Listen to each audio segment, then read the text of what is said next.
When you're making this resurrection movie now, you also have this obligation. There's this, you're doing a very similar thing that you were doing with the Passion of the Christ. This is a good question. And I think I have ideas about how to do that, and ideas about how to evoke things and emotions in people. Mel Gibson has broken his silence. After 2 decades of whispers, rumors, and unanswered questions, the man behind one of Hollywood's most controversial films has finally spoken. What forced him to create a movie every studio refused to touch? Why did cast members disappear from the spotlight after filming Wrapped?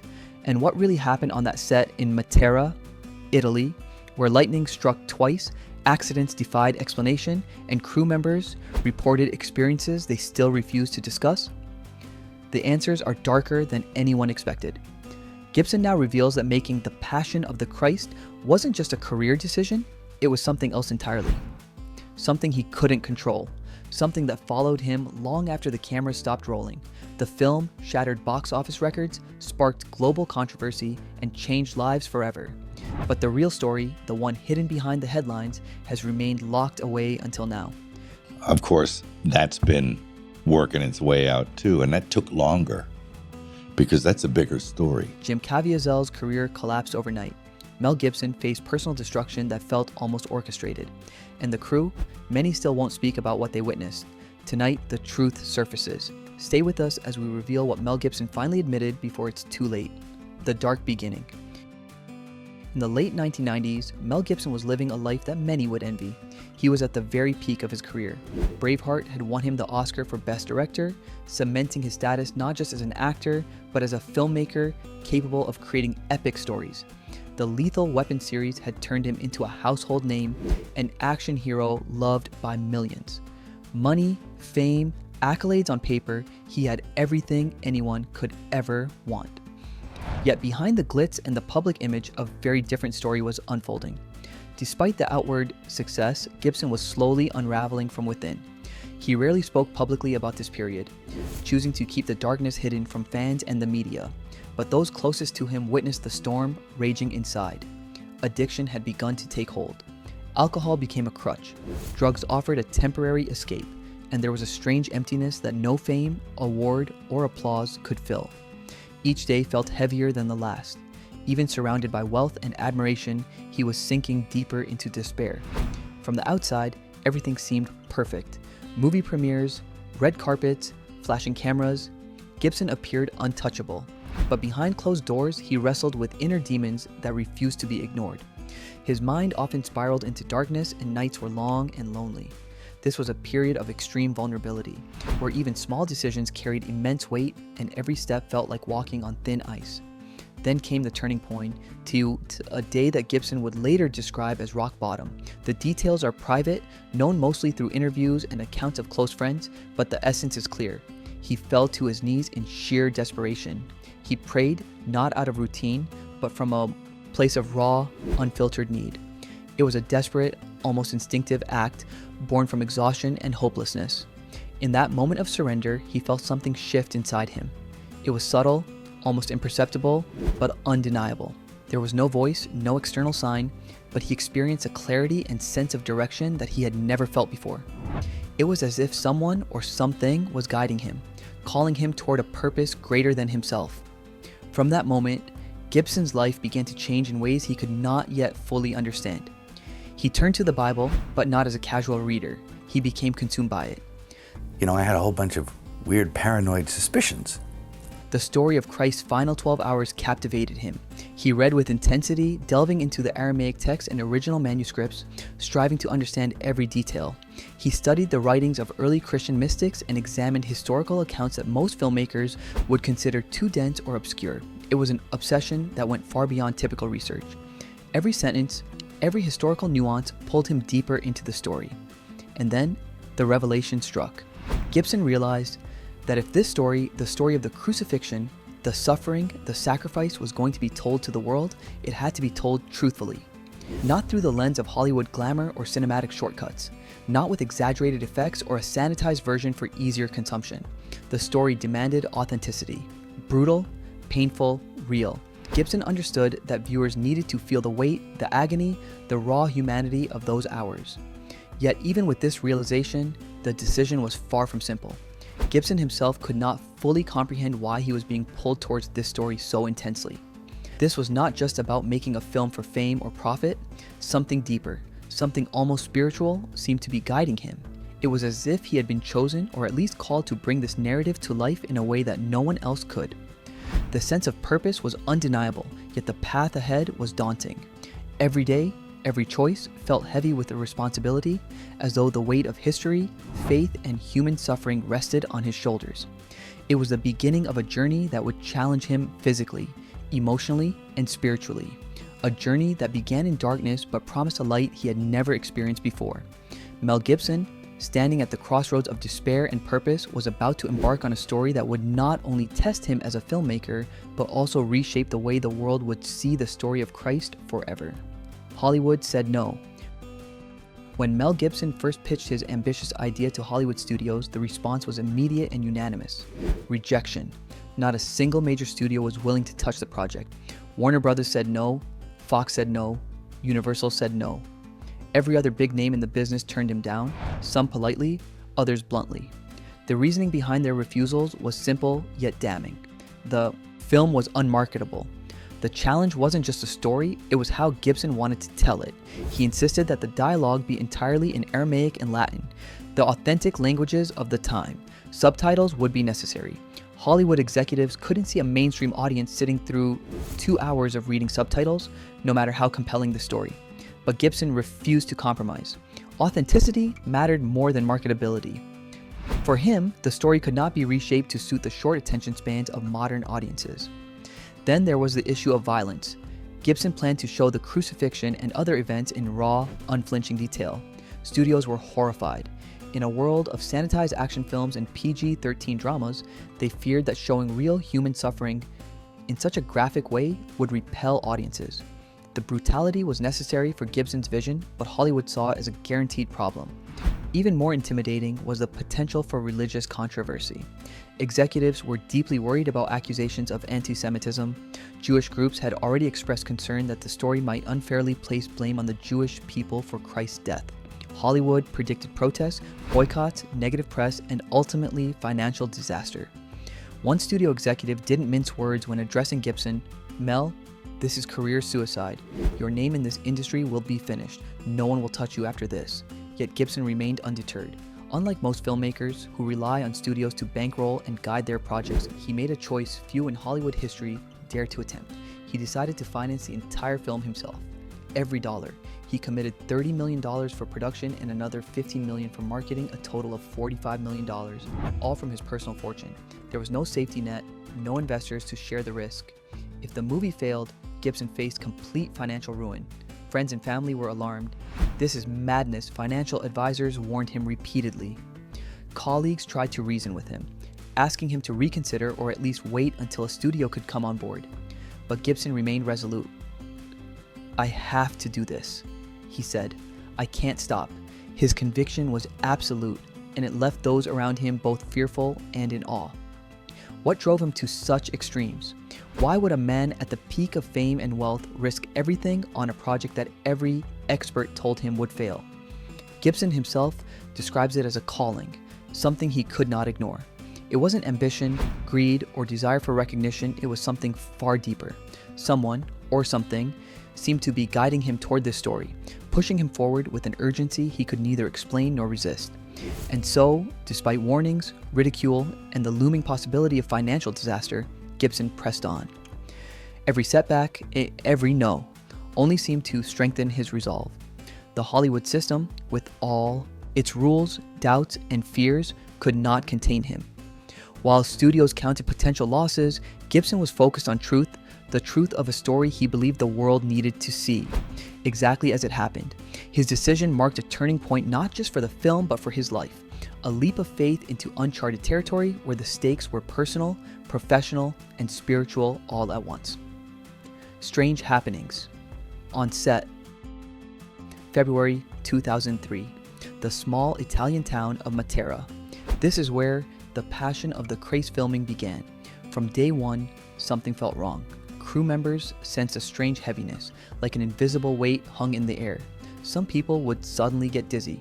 Others felt their stomachs turn without any reason. Seasoned professionals who had worked on sets for decades whispered among themselves, "Something is here, something we can't see." Jim Caviezel, playing Jesus, suffered the most. He was physically and emotionally exhausted. After every scene, he would walk away alone. Crew members thought he was revising the script, but Caviezel was praying, crying, and when he returned, he became even more intense. The weather was behaving strangely too. Mornings would be clear, but by noon, dark clouds would roll in. Strong winds would knock over equipment, dust storms would suddenly rise and hit faces. And when these winds suddenly stopped, the silence was so unnatural that everyone felt like everything was waiting. But the most disturbing incident happened during the crucifixion scene.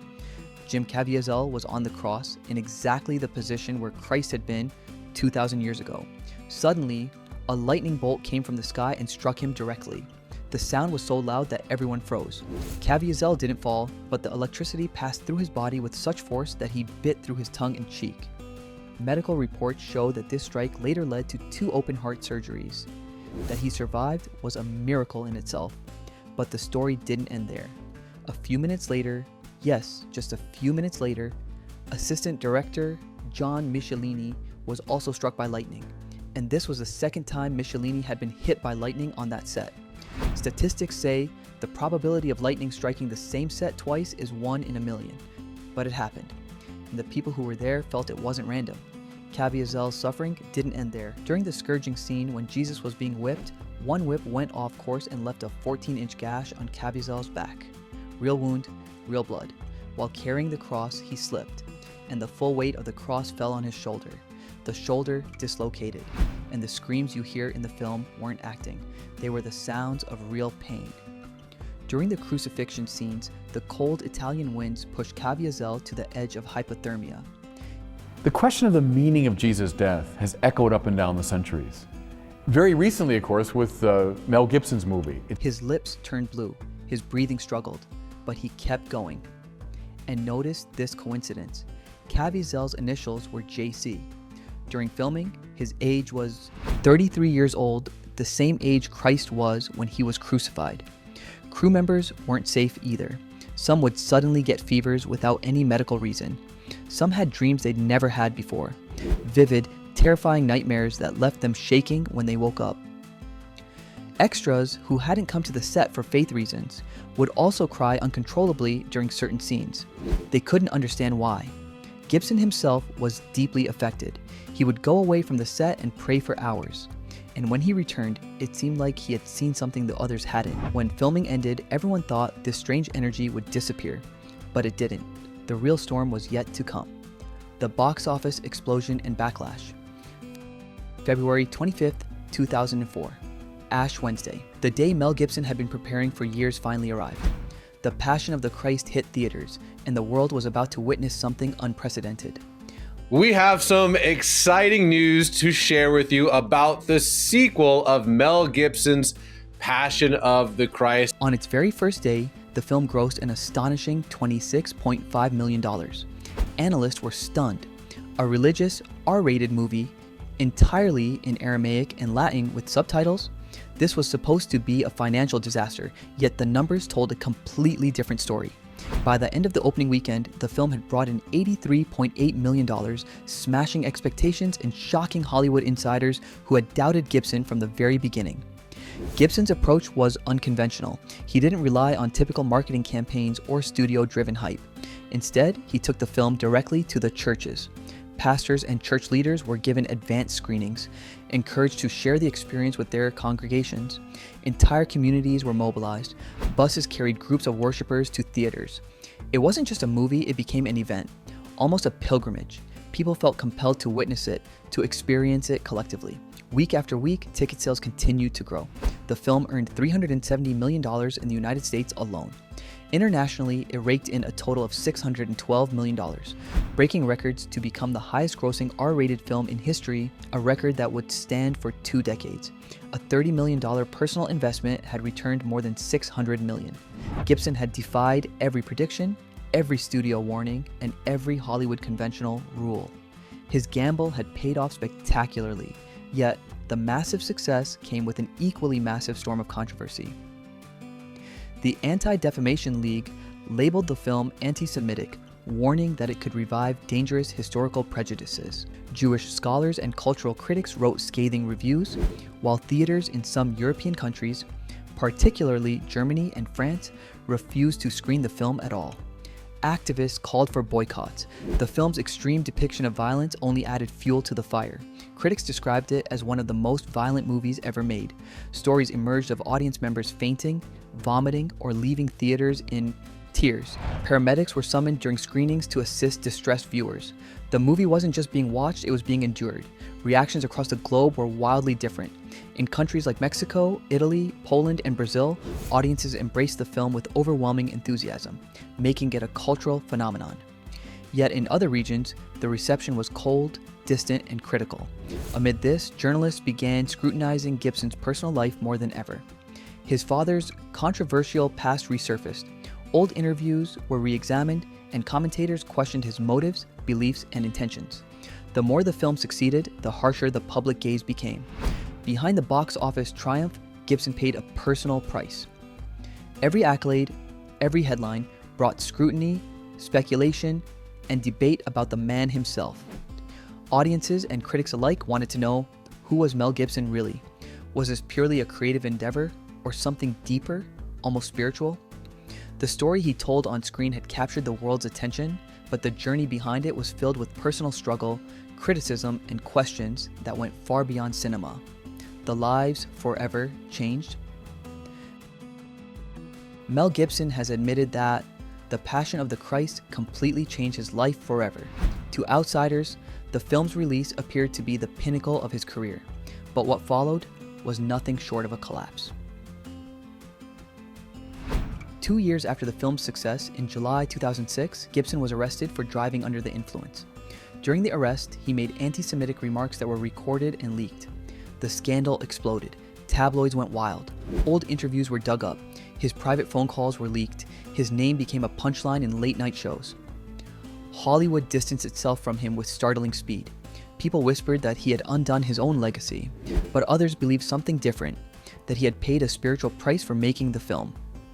As if telling the story he believed he was called to tell had opened a door that could never be closed again. Over the years, Gibson has hinted, carefully and cautiously, that the avalanche of criticism didn't feel entirely natural. In interviews, he suggested that the force behind the backlash went beyond tabloid frenzy. Yet through everything, he never abandoned the story. He kept working on a sequel, quietly and obsessively, like a man handling something he wasn't sure he could safely hold, but couldn't walk away from either. But Gibson wasn't the only one affected.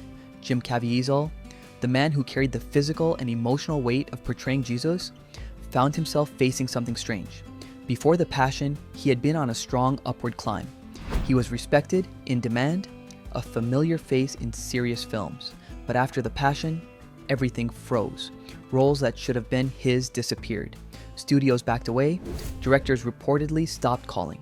Rumors circulated that he had been quietly blacklisted for playing the most controversial role in modern cinema. Some said he was too outspoken about faith. Others said Hollywood didn't want to deal with the storm that followed him. His career stalled so abruptly that even he admitted something felt off. But Caviezel didn't hide from any of it. He leaned deeper into his faith. He accepted roles that matched his convictions. He spoke publicly about how the film altered his life, and he never regretted it. The rest of the cast and crew had their own stories, though many remained tucked away behind silence. People who arrived on set indifferent to faith found themselves reading Bibles between takes. Crew members asked for baptisms while filming was still underway. One of the most striking transformations was Luca Lionello, the Italian actor who played Judas. A self-described atheist for years, he reportedly converted to Christianity after his experience on set. He revealed that his role had touched something in him that had been dormant his entire life. But the most unsettling part was the silence that grew over time. Many actors with small roles, Roman soldiers, townspeople, and background figures have refused interview requests for decades. Crew members declined to revisit the production. Journalists who tried to gather behind-the-scenes accounts often hit the same wall. People saying, politely but firmly, that they don't want to talk about it. There's no scandal being hidden. No crime, nothing explains the silence in a normal way. But for those who were there, the memories seem to sit in a place too deep, too heavy, or too sacred to drag back into the light. Some people emerged from the film spiritually awakened. Others emerged spiritually shaken. Some found new conviction. Others found emotional scars they've never fully spoken about. But almost no one walked away unchanged. The production left a mark that didn't fade with time. It lingered in the lives of everyone who stepped into that world. So what really happened on that set in Matera? Was The Passion of the Christ just a film, or was it something more? Mel Gibson says he was called to make it. Jim Caviezel says it changed his soul. The crew members who were there, many still won't speak about what they saw and felt. Lightning strikes, unexplained accidents, spiritual transformations, and careers that never recovered. Some call it a coincidence. Others call it divine intervention. A few whisper about darker forces at play. But one thing is certain, this wasn't an ordinary production. The people involved didn't just make a movie, they stepped into something that left permanent marks on their lives. Gibson has hinted he's working on a sequel, The Resurrection. If the first film brought this much chaos, controversy, and transformation, what will the next one bring? Will the strange happenings return? Will more lives be changed forever? The truth about the Passion of the Christ may never be fully known, but the impact is undeniable. It challenged Hollywood, it divided audiences, and it changed everyone who touched it. What do you think happened on that set? Share your thoughts in the comments below. If this story intrigued you, hit that like button and subscribe for more untold stories from Hollywood. Thanks for watching.